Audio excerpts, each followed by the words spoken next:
Ahoy and welcome to another episode of the Armajet Pilot Training Academy. I'm Captain Benzie and today I'm going to be showing all you bloodthirsty pilots how to quickly unlock all of the weapons in the Armajet arsenal. We're going to look at shards and shard packs, gold and paragon, the store and the best uses for all of these. So sit down, strap in and shut up.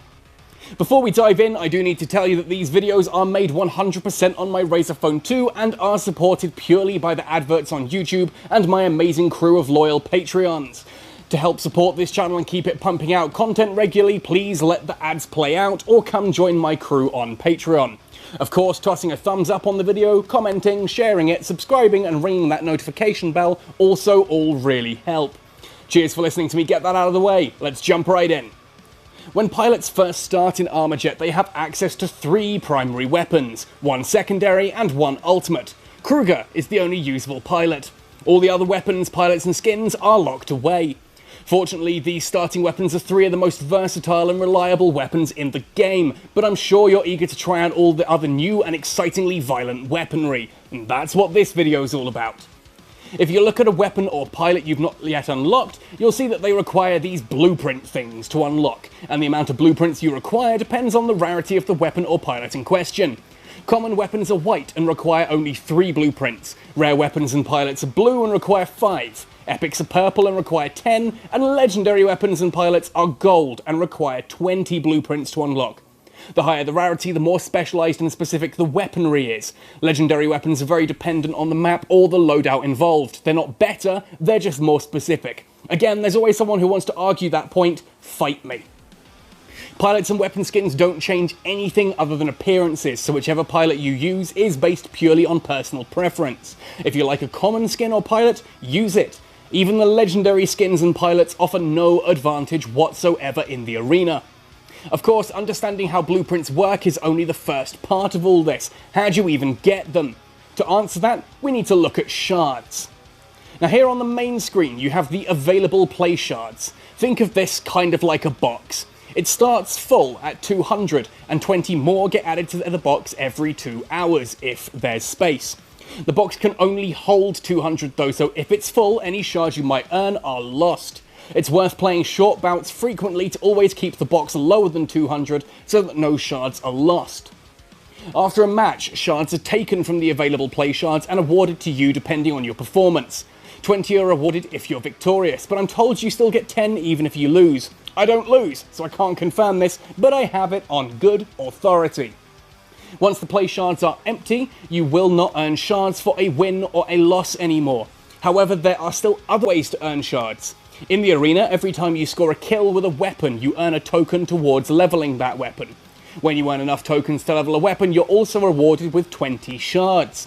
These shards do not come from your available play shards, and so you can still earn them even when your available play shards is empty.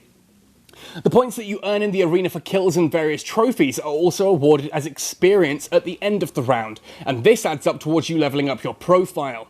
When you level up, you're awarded 40 points. Again, these are not taken from the available play shards counter, and so can be earned even when this is empty.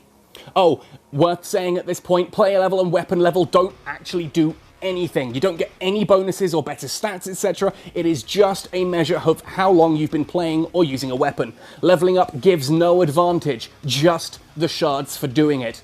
Cool? Cool. Finally, if you run out of available play shards, you will occasionally have bounties appear in your matches. Kill your bounty target within the time limit and you'll earn an additional 5 shards. It's not much, but it is something if you really want to keep fragging opponents after your available play shards have run dry. What do all these shards do though? Well, here back on the first screen we have the shard counter in the bottom left. Once you've earned 100 shards, you can claim a shard pack, and this is where all the stuff we've covered suddenly comes crashing together. These shard packs contain an item, which could be a skin, a profile badge, gold, paragon, shard doublers, or one of those exciting blueprints that you're longing for. Well, let's tangent and talk about those shard doublers for a moment. Imagine your shard doublers as being another available play shards box. At the end of a round, after all your shards are totaled, including any that are awarded for pilot or weapon level ups, shards are taken from your shard doublers to double the total. As an example, if you earned 20 for winning a round and 40 for leveling up, you'd normally earn 60. If you have enough shard doublers, however, you'd earn another 60 for a total of 120. This would, of course, decrease your shard doublers by 60. What about that gold and paragon stuff, though? Well, paragon is the super shiny glowy gemstone that serves as the premium currency available in Armajet.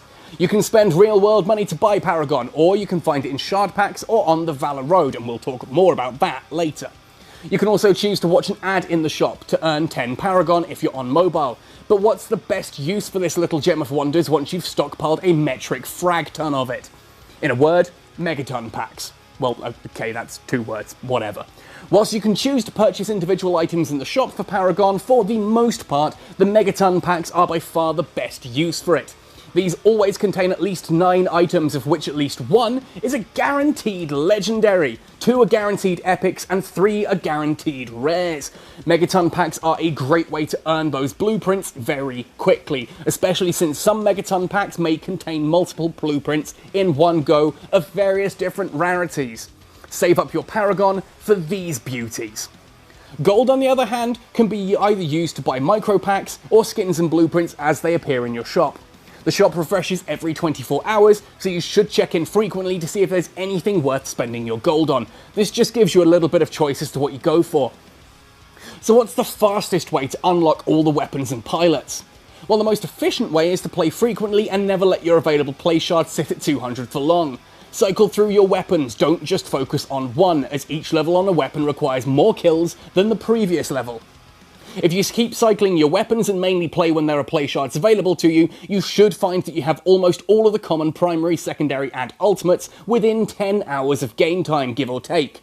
All that weapon cycling will also train you as a better pilot, and of course, every time you unlock a new weapon, you can level that one for even more shards.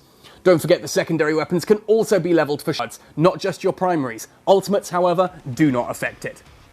Even if you keep playing long after your available play shards are empty, as long as you keep cycling your weapons, you'll keep earning shards. Just keep cycling and leveling up your weaponry. After this, weapon unlocks do slow down for a bit, as rare, epic, and legendary blueprints are both rarer and required in greater amounts to unlock the weapon. You'll find that you start getting a few blueprints for a whole load of different weapons. Now, I know it can feel frustrating at first to get blueprints for several different weapons rather than unlocking them in a kind of sequence, but this does very quickly cascade into unlocking numerous weapons rapidly. If you have 4 out of 5 blueprints on each rare weapon, well, you're gonna suddenly unlock a whole load of new weapons in quick succession, aren't you? And that is a magical moment. Time then to look at that Valor Road thing that I mentioned earlier. When you win a round, you earn a certain amount of valor depending on how tough the opposition was. If you lose, your valor is accordingly reduced. As you climb in valor, you advance along this Valor Road. As you reach each of these nodes, you'll earn the reward. Not an overly complicated concept, is it, really? Now, some of these nodes include things like gold, paragon, and micro packs. There are also some special nodes too that include things like the soaked black tusk skin and Anna the Pilot, at least at time of writing.